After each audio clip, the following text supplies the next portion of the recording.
Assalamualaikum warahmatullahi wabarakatuh. Salam sejahtera untuk kita semua.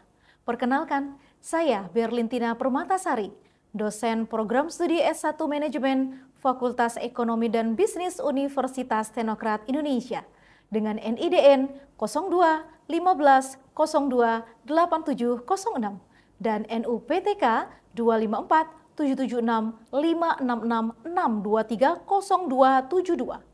Pada kesempatan kali ini, saya menyampaikan pernyataan diri dosen dalam unjuk kerja Tridharma Perguruan Tinggi atau PDD UKT-PT bidang pengajaran sebagai salah satu syarat untuk mengikuti sertifikasi dosen tahun 2026.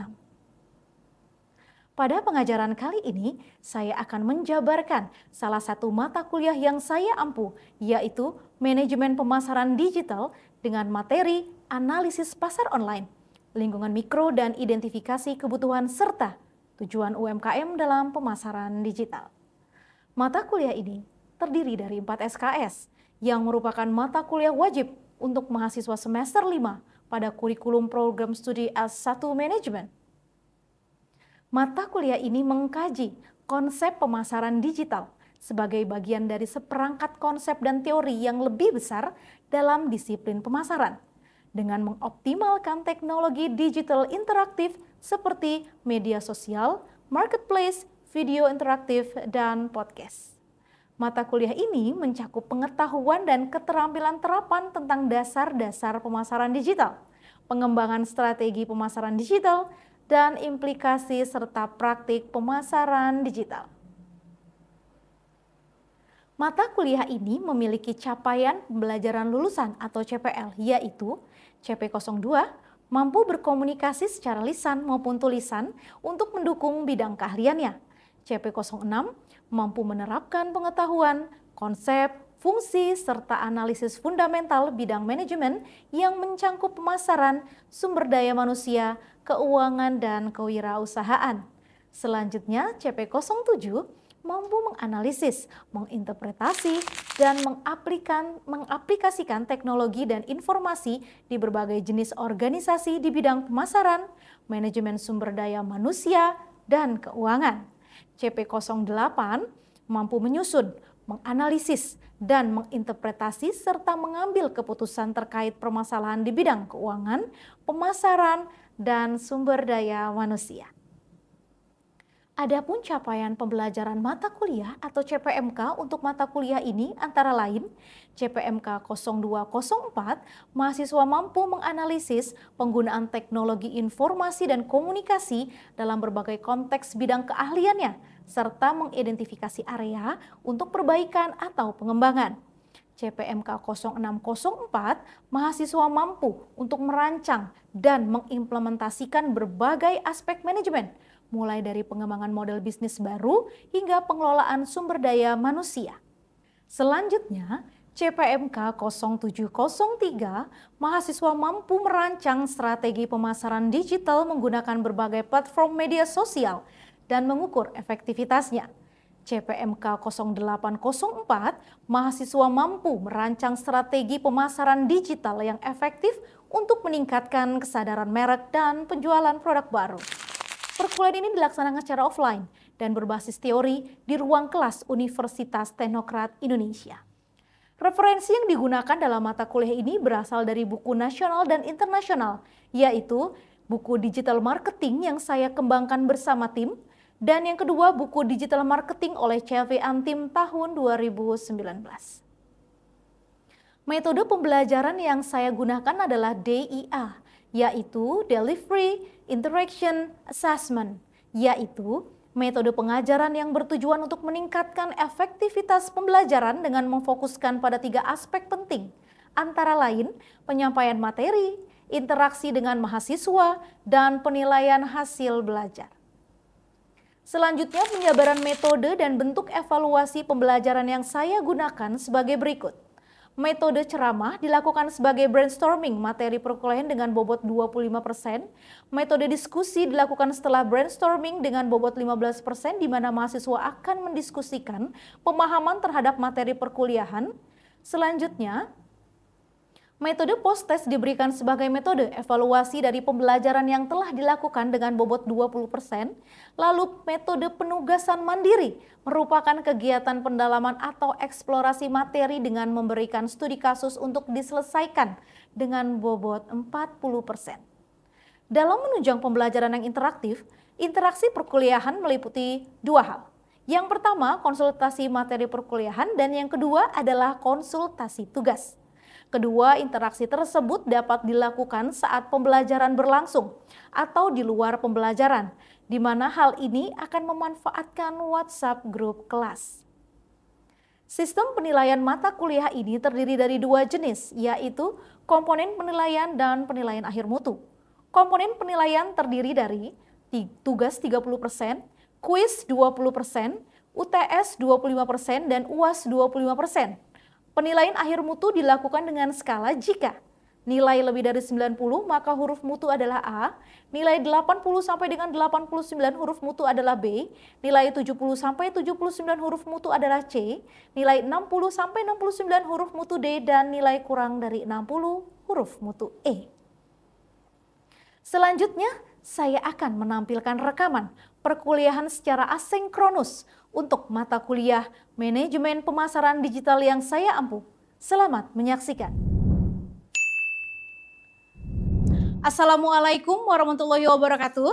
Waalaikumsalam warahmatullahi wabarakatuh. Selamat sore.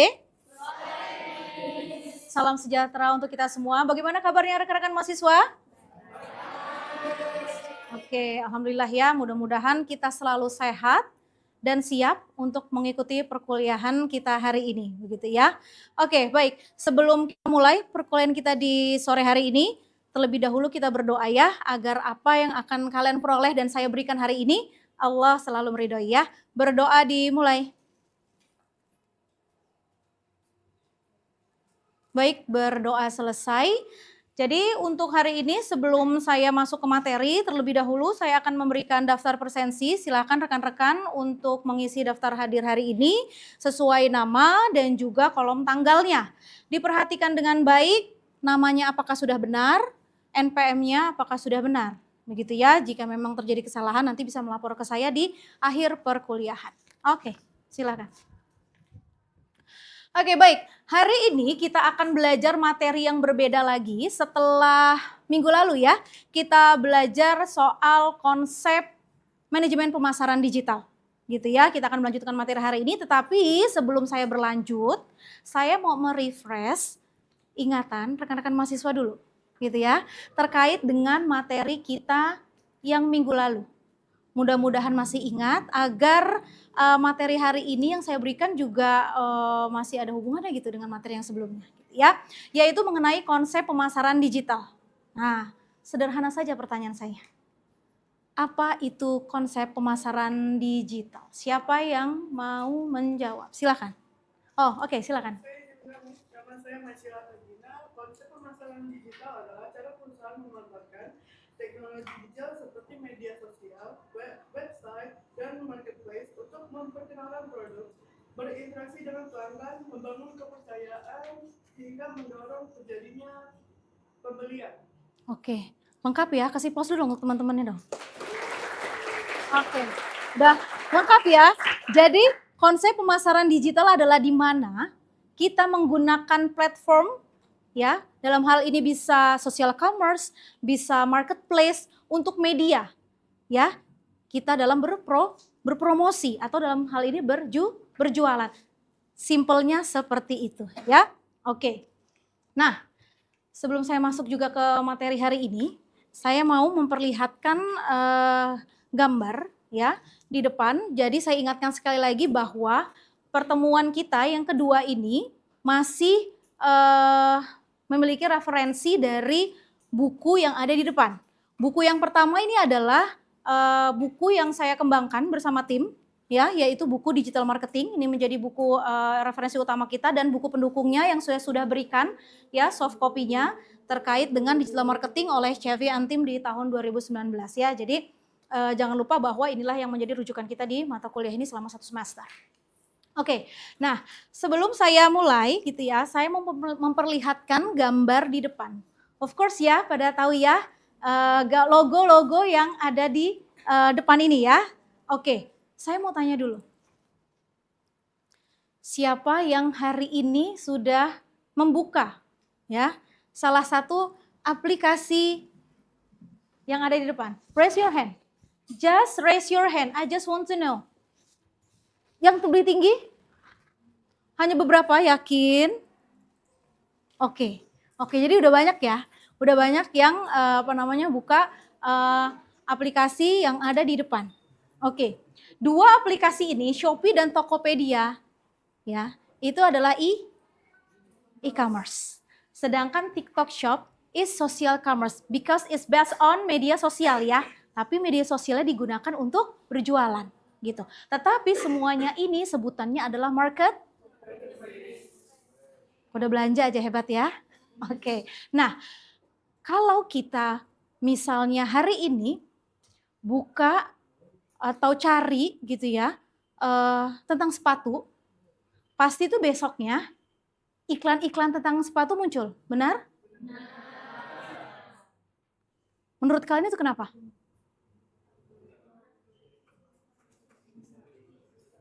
Kenapa? Yes, algoritma. Dan itu bukan kebetulan gitu ya. Jadi itu bukan kebetulan. Karena masing-masing marketplace ini punya strategi. Punya strategi pemasaran di mana mengatur itu semua agar pelanggan atau konsumen dengan pesaing, dengan supplier begitu ya, itu bisa saling berinteraksi dengan membuat algoritma itu. Jadi itu bukan kebetulan. Itu memang sudah diatur sebagai strategi. Gitu ya.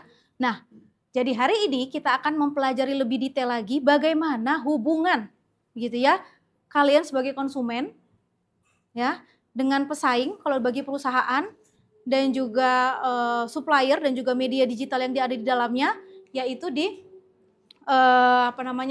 di dalam lingkungan analisis mikro. Jadi hari ini kita akan belajar mengenai analisis lingkungan mikro di dalam manajemen pemasaran digital. Nah, tujuan pembelajarannya ada di depan ya. Yang pertama kita akan belajar mengenai analisis situasi dari digital marketing. Yang kedua mengenai lingkungan dari digital marketing. Yang ketiga kita mengerti konsumen yang seperti apa yang dibutuhkan dalam digital marketing, pasar digital marketing. Lalu konsumennya karakternya seperti apa? Ya. Lalu kompetitornya seperti apa? Kok supplier juga seperti apa? Saluran pemasarannya bagaimana kalau di dalam digital marketing? Apakah sama dengan pasar yang konvensional? Dan yang terakhir adalah model bisnisnya seperti apa? Ya. Oke, kita belajar yang pertama, yaitu analisis situasi untuk digital marketing. Kalau lihat di depan, yang di luar ini ada tulisan macro environment atau lingkungan makro. Dan yang di dalam ada tulisan micro, ya, ini makro ya, yang ini micro environment atau lingkungan yang kecil ada di dalam. Fokus kita yang di dalam dulu, hari ini, karena nanti pembelajaran selanjutnya kita akan belajar lingkungan yang makro, gitu ya. Nah jadi, kita lihat fokusnya di lingkungan mikro dulu, ini ada logo gambar. Logo gambar ada artinya, lihat ke bawah. Kalau yang bulat ini supplier. Ya. Kalau yang kotak ini competitors. Yang segitiga ini intermediaries atau perantara, dan yang bentuknya segi 5 atau heksagon segi 6 ya, atau heksagon itu adalah customer. Jadi di dalam lingkungan makro dalam perusahaan itu terdiri dari supplier, competitors, perantara dan juga konsumen. Karena lingkungan mikro adalah lingkungan yang langsung berhubungan faktor-faktornya dengan perusahaan atau bisnis. Sedangkan kalau lingkungan makro yang di luar itu berpengaruhnya secara tidak langsung. Saya yakin kalian sudah pernah dengar ini ya, di mana kalau lingkungan makro itu lingkungannya lebih gede lagi. Ada teknologi, ada ekonomi, ada legal atau hukum, dan juga ada society atau ethical. Nah, contohnya kalau kalian lihat sekarang UMKM, ya, keripik pisang deh yang terkenal ya di sini yang banyak keripik pisang.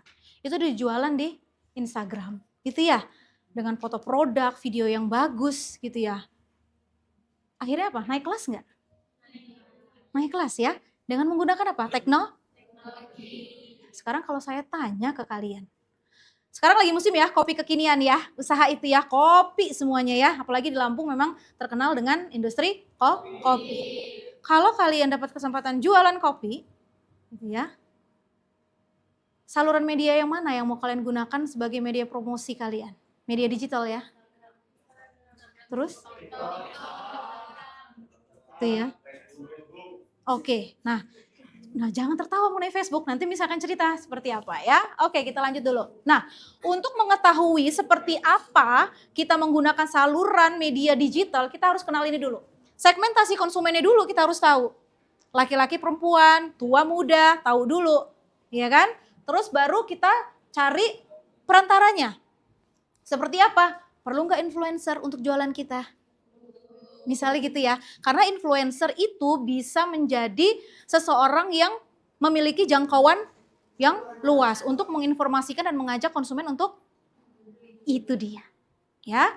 Terus juga dan juga destinasi chat atau platform ya. Ini mau media digitalnya apa, marketplace-nya mau e-commerce kah, mau social commerce kah.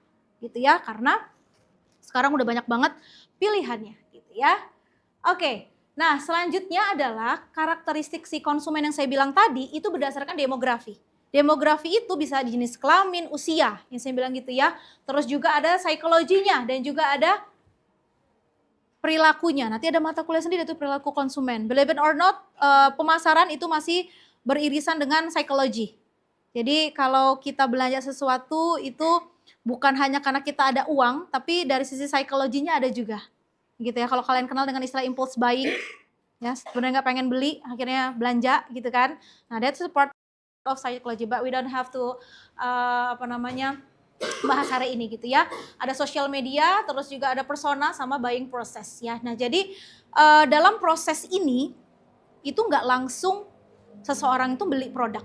Pertama apa dulu? Cari informasi dulu toh. Entah dari iklan yang di media sosial begitu ya, ataupun di tempat lain, baru biasanya cari yang lebih luas infonya di YouTube. Baru setelah itu membandingkan harga, entah dari marketplace satu ke marketplace yang lain. Setelah membandingkan harga, cari dulu ulasannya, kan gitu ya. Nih orang-orang pakai produk ini gimana, kan gitu. Baru akhirnya ada apa? Keputusan untuk membeli. Gitu nggak kalian kalau misalnya mau beli barang? Apa langsung beli-beli aja? Enggak ya, apalagi sekarang yang namanya ulasan itu menjadi begitu penting ya. Gampang ya kepengaruhnya ya, untuk beli enggaknya ya. Oke, nah selanjutnya kompetitor. Di dalam perusahaan, kalau kita punya bisnis, kompetitor itu harus kita lihat dari segi strategi mereka bagaimana. Yang kedua, kualitas layanan yang mereka berikan gimana. Yang ketiga, produk yang mereka hasilkan itu seperti apa. Karena apa? Kalau kita tahu kompetitor kita seperti apa, so kita ngebuat strategi itu akan lebih mudah. Karena kita tahu lawan kita seperti apa. Gitu ya.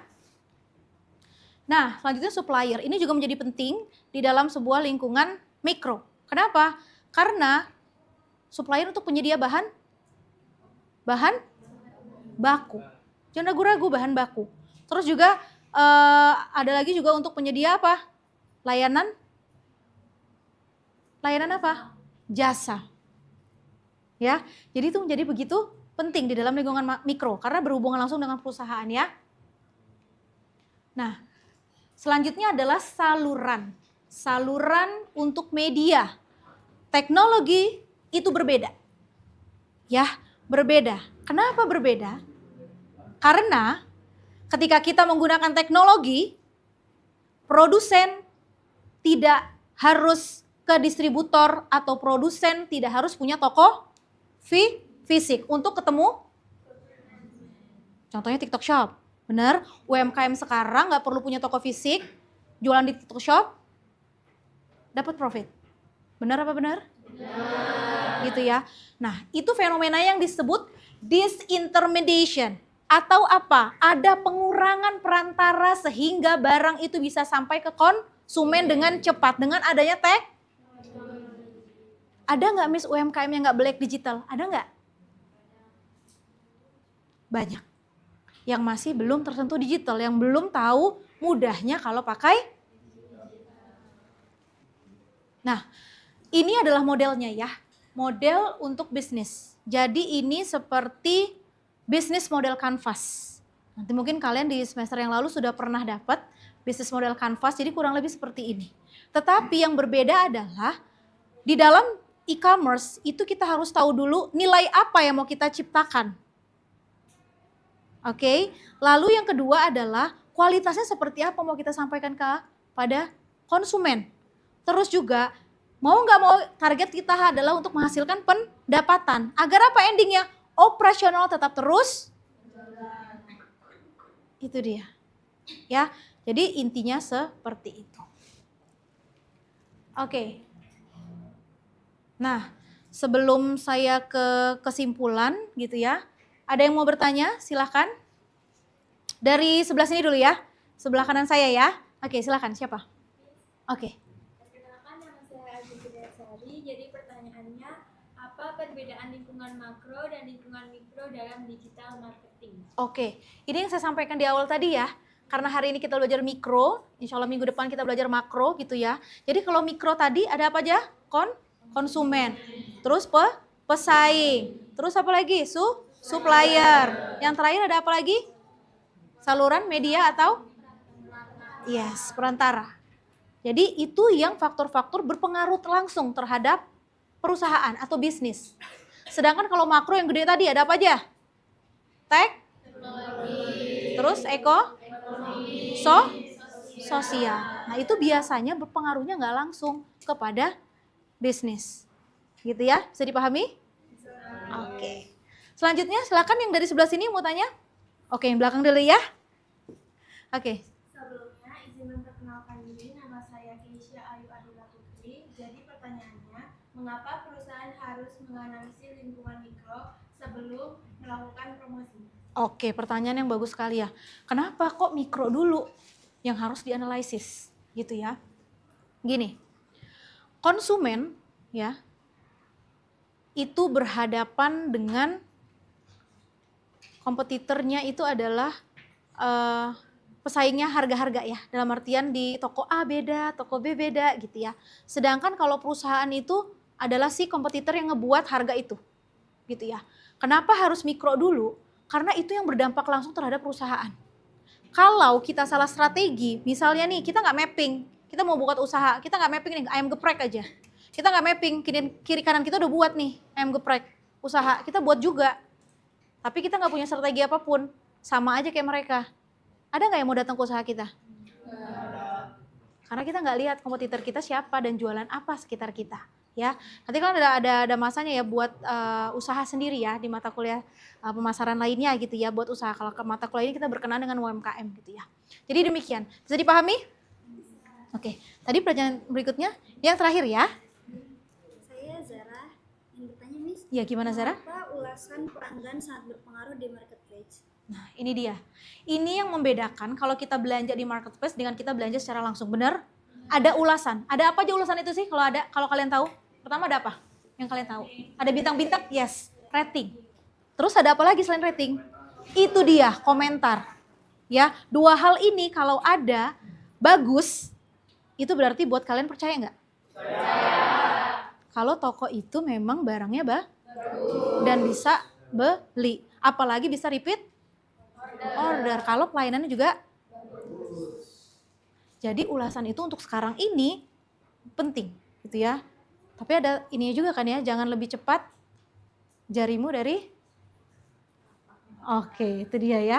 Jadi harus bijak juga dalam memberikan komentar gitu ya, dan juga jangan menjatuhkan yang jualan gitu ya. Bisa dipahami? Oke.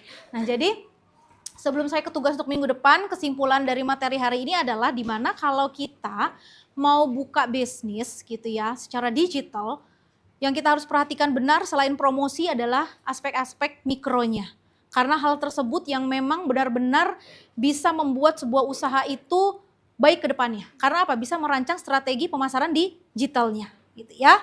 Oke, nah untuk tugas minggu depan ya yang harus dikumpulkan, kalian silakan pilih marketplace. Ini saya contohkan Shopee atau Tokopedia ya, tapi kalian bisa bebas. Yang kalian sering belanja di sana. Yang harus kalian identifikasi adalah siapa konsumennya. Oke, lalu siapa pesaingnya? model bisnisnya seperti apa. Ya, jadi pertemuan berikutnya kita akan mendiskusikan ini. Oke? Oke, baik. Terima kasih sekali atas waktunya gitu ya hari ini di pembelajaran kita. Insya Allah kita ketemu minggu depan begitu ya. Have a good day everyone. Saya akhiri. Assalamualaikum warahmatullahi wabarakatuh.